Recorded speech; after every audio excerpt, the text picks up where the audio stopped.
Do you really know just how heavy 24 hours of metal music really is? About the weight of your mobile phone. Download our free andrewhogue.com iPhone and Android apps now. That way, you'll never be far away from us.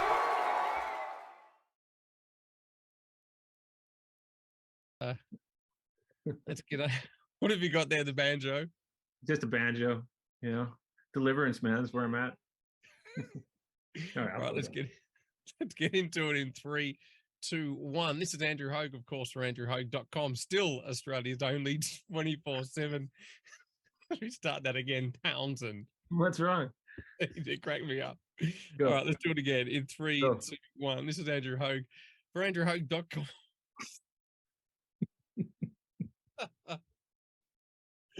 I did warn Tiana about the stupidity of what this is going to be about. This is Andrew Hogue for andrewhogue.com. Still Australia's only 24/7 metal radio station. I'm here with my good buddy Devin Townsend. Yes, sir. Where you been? Where have I been? I've been waiting to talk to you. And we're going to talk all about what the hell's been happening the last couple of years, because it's been a whirlwind for everybody. And you're about to release your new record, Light Work, which is I guess something against Carcass's Heart Work. Just kidding. Let's talk about the new album, because I really dig it. And you said it was, I read it was sort of the first time, well, kind of the first time you let go of the reins, so to speak, and get a producer, being Garth, that you've worked with many times. What made you decide to sort of let go of the reins and say, right, can you sort of give me a hand in constructing stuff? Because again, you got such a great track record of music you've done yourself. When did you feel this was time to get someone else to control the Townsend? I think a big part of it for me is that, as we've discussed before, the process of making music for me in a lot of ways is like a way that I find myself making sense of what has happened to me over the course of any particular period. So the process being the same, it manifests itself differently based on what the input is. So when I was 25 and I was dealing with the things I was dealing with when I was 25, it's Ocean Machine and City, and that same process yields Alien and Synkestra, or the Hummer, or Ziltoid, or Key, Transcendence, any of these things. Lightwork's no different. The difference with the period, though, was that the confusion of this was such that I wasn't particularly satisfied in the lack of clarity that I had on my own place in it all. I mean, I think as someone who wants to control things, it's easy for me to turn that in, and then that manifests as like uber control over a lot of parts of my life, which is what I had done for a long time. But here I started to recognize that I'm like, I've changed in a lot of ways, and I hit 50 and all these things. And I couldn't see myself as clearly as I perhaps in the past have been able to. So although I've known Garth for many years, we've never actually worked together. And because we were in the same town, and because I couldn't travel, it seemed like an appropriate time for me to get an objective point of view from someone who had a degree of awareness of who I am and who I have been, to sit with the material I'd written and say, I think this would make sense. And of these songs, I think this one here is what you should focus on. And now that these songs are coming together, I'm starting to see a theme. And then between him and I, because we ended up co-producing it by the end, I was able to sort of sit with his opinions and his perception of who I am. And then through that, see myself differently. And then the sort of realizations that I guess the pandemic brought forth in my own psychology, I was able to really put the pieces together as a result of having somebody sort of there saying, have you considered this? Have you considered this? And what I really came out of it with was the biggest thing that I can do to have some way to navigate this chaos that I have no control over is to realize that I have only control over my reactions to it. And if that's the case, then I choose my reaction to be something that is of hope for my future, rather than dwelling on the things that perhaps social media insists that we dwell on. Okay, so again, a lot of stuff to unpack there with that answer, Townsend. Now, as you talk about the process of the writing, I mean, how deep did Garth go with you as far as, was he more just there with the compositions of rearrangements, or was he, because like I said, when you write music, you're very invested in the emotion of the output. Sure. Did he? Yeah, Focus on he had a that lot too? to do. Yeah, he had a lot to do with the arrangements. Okay. But not on all of it. I mean, I think the thing that I came out of this experience recognizing is, it's one thing to, with a big brush, say that being in need of control over certain degrees of your creative output is a bad thing, for example. Like they often say, you're a control freak. But I came out of it going, I don't think it can be a blanket statement, at least with me. I recognize that by experimenting with certain things and being out of my comfort zone, there's some things I just don't like, and that's fine. And I think that maybe what we're taught is that in order to deal with these kind of controlling parts of our personality, it also comes hand in hand with accepting that you just have to let everything go, but you don't. It's like stupid. And I recognized at a certain point, I'm like, I can let go of this, but I don't want to let go of that. And it's not indicative of like a fear upon further investigation of it. It's just the vision that I have for music is so complete in so many ways that although it could be different, are you honoring that idea? Do you prefer it? And answering myself honestly became the whole purpose of this record. Is at the end I was like, I believe this, and there's no reason for me to feel bad about disagreeing or anything, right? It's just, it is what it is. Do you find that you do, or you don't acknowledge that you are stepping out of your comfort zone quite a lot? Because you look at your track history of the music you've written, you're always stepping out of that comfort zone. But as you said, there's that sort of need to control as well. Where do you find the balance of just, all right, letting it go? Because as they say, the more you let go, the more you expand, but also developing your intuition, I think, is a huge part of it, because I think your truth is always there. And I think that it gets clouded by insecurity and clouded by fear of judgment or looking foolish or any number of these things. But I think if you can develop that, so when you're in a moment where you're unsure whether or not this is like a toxic controlling measure or one that is required for your artistic vision, sitting with that and actually asking yourself that, I think if you've got a moment of clarity that's strong enough, your answer is going to be right there. And then once you do decide that it's like, no, that's just truly how I feel, then it's easy to stand behind that, right? There's no second guessing that. Sorry, go. No, I was going to say, in terms of stepping out of one's comfort zone, the whole process is to grow. Like, that's it. Mm-hmm. And every album that I do, it's not meant to be like an unequivocal statement. It's not a truth. It's just an observation of a certain period, and you do the best that you can. And I think the folly would be to claim it as being right. Like, this is it. This is the statement. This is exactly who I am. It's like, that's what came out of me by nature of this process during a fundamentally abstract time. And that's the best that I could do. And as you mentioned, what a crazy time it has been the last couple of years, especially for musicians. Now, I think you were one of the sort of first kind of artists I'd noticed that was out there touring during this sort of, during the time of the pandemic, which most of us sort of believe it's somewhat over, at least for now.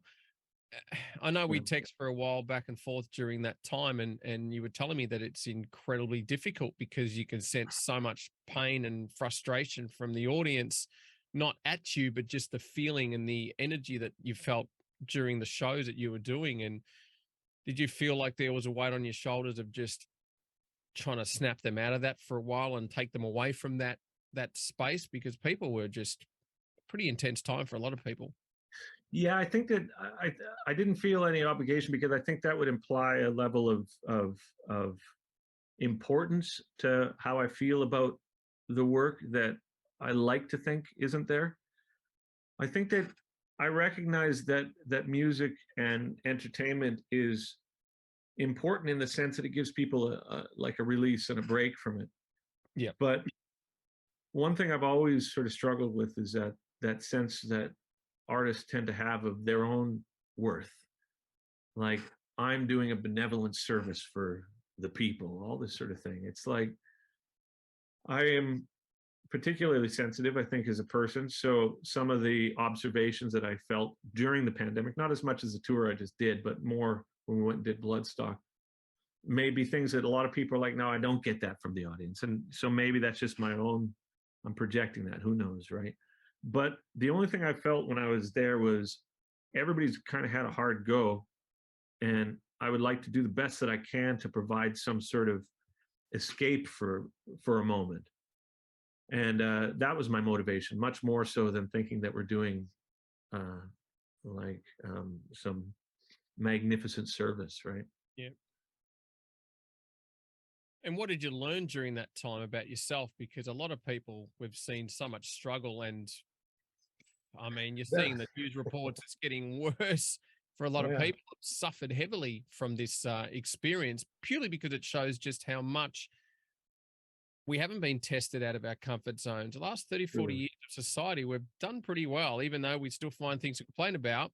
You think about all those who came way before us, famines, depressions, world wars, you name it, you know. Totally. Yet we've got something like this where we haven't been tested enough to learn resilience, because we're born with resilience, but we forget how to use it over time because we get too comfortable. But what was one of the things that you kind of grew out of this whole situation of just, oh shit, I can't tour for the next 2 or 3 years. Fuck, I'm not going to be able to travel, because I know you like getting out on the road and doing these sorts of things. So we feel like we've had something we love being taken from us to a degree.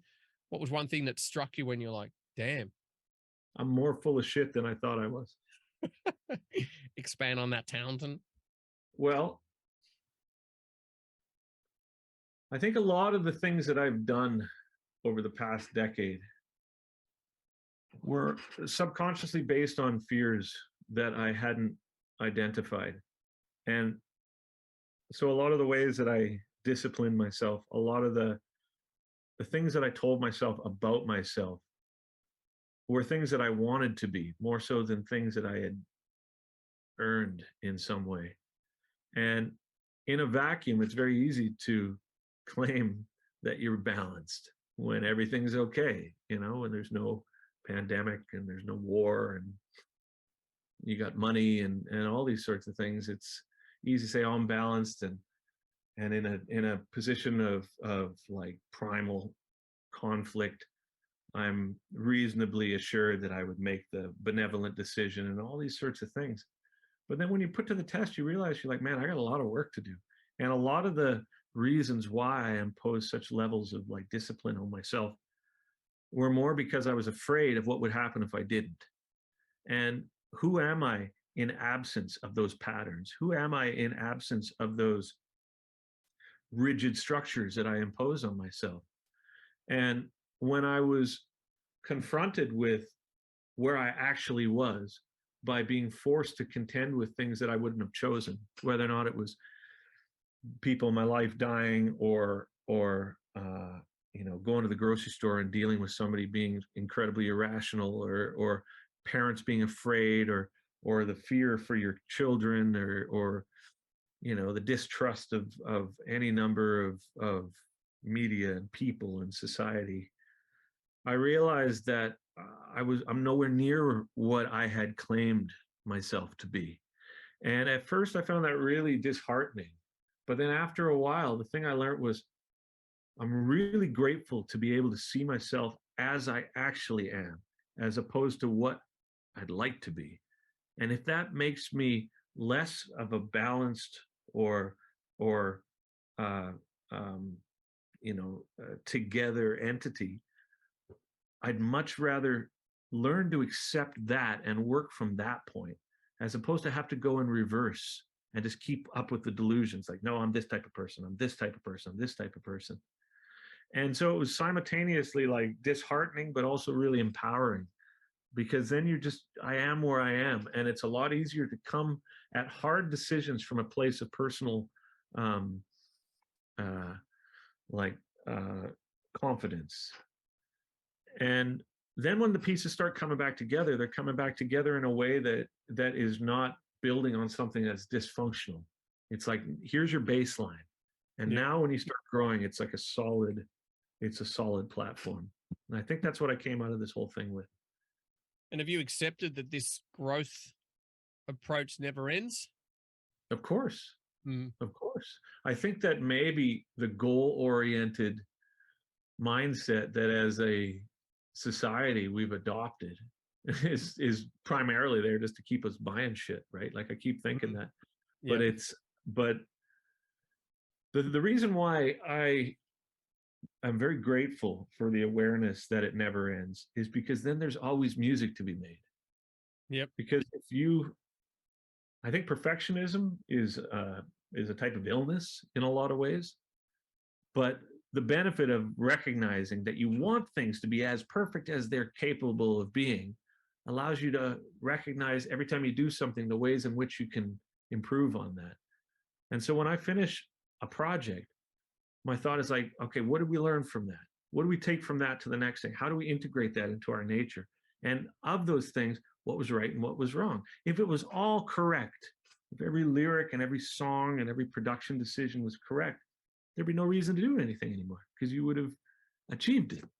And I love the process so much that the fact that I don't get it right and the fact that this is a curriculum for me in order to grow makes me seek out things that are out of my comfort zone.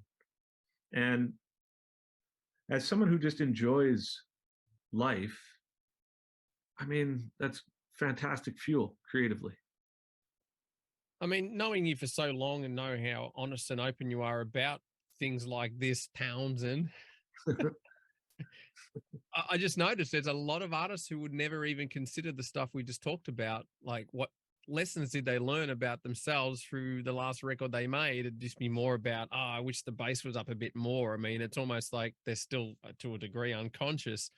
So how do you find when you're out there on the road, when there's other musicians you're meeting who are more in that kind of area of just, dude, my playing was off tonight, blah, blah, blah. And whereas you're coming off stage going, okay, what did I learn? How did I grow? I mean, how do you connect with such people? Well, another thing I realized through the pandemic is that much of my life I've been upset at other people for not thinking like me and thinking that because they don't, there's got to be something wrong with them. Like maybe the fact that they're not thinking that means that I'm, more evolved or this or that or the other thing, but maybe they just don't think that way. Maybe that's their curriculum that's it. That's their trip, right? Like, and does that make that better or worse than me? It's just different. I think that the main thing that's important to me is how do I navigate this reality while making peace with the fact that I think the way that I do. And part of that for me is recognizing that not everybody thinks the way that I do. And in a lot of ways, maybe the way that I think is a dysfunction in a lot of people's eyes because it overcomplicates something that maybe doesn't need to be overcomplicated. And I think that it's easy to take those thoughts down avenues and try to extrapolate like psychological profiles of yourself and others based on what you mine from these activities. Like the reason this person does this is because of this, and the reason I do this is because of this. But the brass tacks of it is are you a good friend, a good father, a good person in my mind, a good son, a good husband, a good, and not even good because that also puts a label on it. But within the sphere of morality that you have chose to adhere value to, and as that evolves with all these new experiences, are you being true to that? And if you are, then it doesn't matter how you arrive there. It doesn't matter if you arrive there through hyper analysis or if you just arrive there because you realize that your bass isn't loud enough. I mean, I think that just trying to find the light switch is it, right? And I certainly don't know. So when I go on tour, Do I find a lot of people that I relate to on that level? No, absolutely not.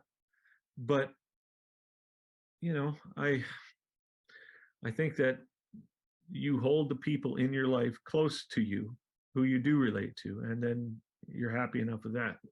And everyone else is just basic. Yeah, not a bad weather day, and just keep it on I the wish. I wish, because they're trying to find people in their world that are the same, and then people who don't, people who think like me. A lot of time, people are like, "What the fuck's wrong with that guy?"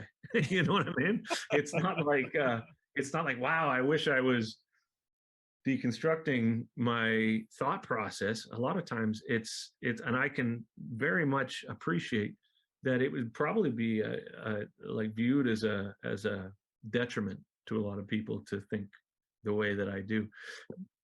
And that being said, I also have found moments in my life where it's been a detriment to me too, where I end up going down these avenues where I'm just thinking about my thoughts. And in some way, you know, here's a meta example of that. That's a dysfunction and maybe a defense mechanism as well. I know that when I was younger, because of trauma, because of moments of emotional significance when I was young, that you internalize before you're able to speak and cognize it. You end up making these subconscious decisions based on this type of programming that maybe in my case, and I'm just guessing, maybe a defense mechanism for me was to intellectualize my emotions. So I never actually had to sit with them. So I never actually had to participate in them. It's very easy for me to say, oh, the reason I do this is a result of this and this and this and this and this and this.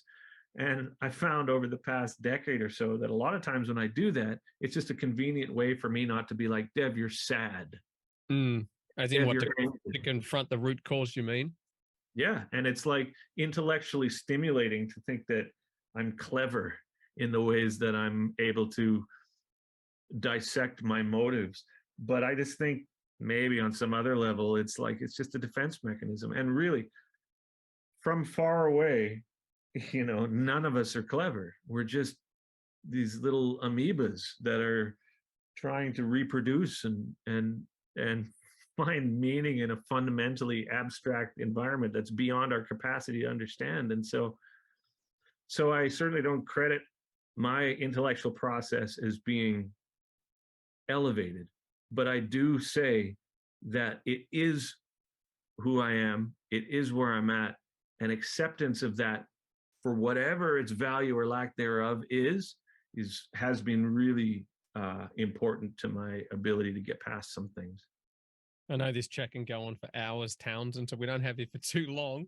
So I can get you to choose one of your favorite tracks from the new album Lightwork, which is out very shortly. I love Call of the Void. That's a good one, but I'll let you do the choice. Yeah, they're all cool in some ways. Throw Dimensions on. I think that's kind of a cool track. Okay. And let's go with just something from the back catalog way back where, you know, you listen to it now and go, who was I then? What the hell? Where you can actually, again, you get a lesson where you go, fuck, is that where I was at that point? Holy shit. I have to say, I don't ever listen back to any of it and think, who was I? I remember. Wow. Like, oh, yeah. Okay. Yeah.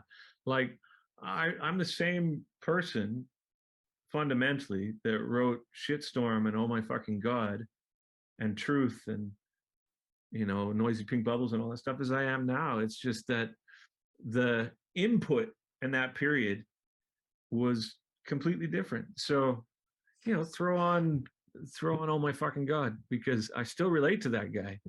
He's just 25 and I'm 50 now. How do you find just quickly where people just want that old angry Townsend back? That's confusing. I think to myself, like, I can explain it until I'm blue in the face and people are like, yeah, cool. Anyway, can you do it? And I think it's good for me having to try and work on my patience, because there's a part of me just like, really? You think that it's that easy? That? Yeah. Well, it's not that why. I know why they want it. I love it too. I love it.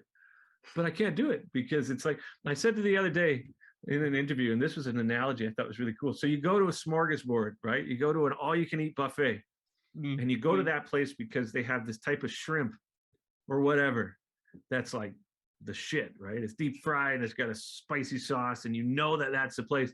And you go there and you get a big plate of it and you eat it and you're like, that is my favorite thing in the world, right? And you go back and it's out, like the restaurant's out. And you say, when you bring in more shrimp out? And they're like, well, we ran out of shrimp. Like the ingredients that we had that created that dish, we don't have those anymore. And as opposed to going like, oh, I understand, it's a bummer. Okay, cool. See ya. It's like they're yelling at the bowl of shrimp, or they're yelling at the restaurant. They're like, I want more shrimp, more. I want more shrimp. And they're like, but dude, I don't have any more shrimp. It's like, but shrimp, right? So for me, I'm like, or you're like, the well runs dry. There's no more water in the well. It's like, it seems absurd to me to like yell at the well. You know what I mean? It's like, dude, there's no more water in there. I know you like it. I know you like it. But it's gone. The thing that it's not that it's gone. It's just dry. The thing that made it authentic, the process that made it important, solved what it was that made that so vital. Boom. So it's like to say, oh, you can do it again. It's like, but again, so here's the thing. I don't blame people for wanting it. And I also don't blame people for not understanding it. What I have to do is it's up to me to make peace with that. Because it's like, otherwise I'm yelling at the well. I'm yelling at the shrimp board. I'm saying, why don't you understand? Why? And they're like, why isn't there more shrimp?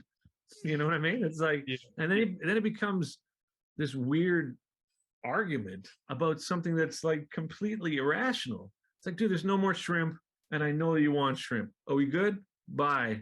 You know, like it's like that's all there is to it. And I think that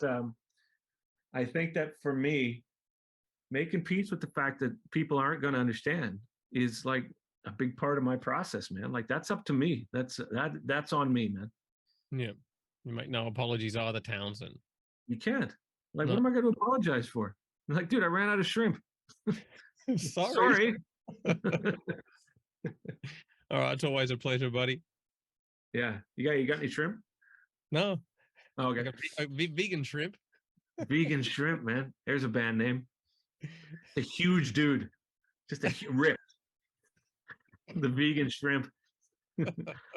Buddy, it's great talking to you. Let's talk sometime where it's not work. Yeah, 100%. All right, I'll drop you a line shortly and say happy birthday to Rainy Townsend. I will. My pits right now are fucking brutal. Like brutal. It's like this kind of tangy sweetness that's just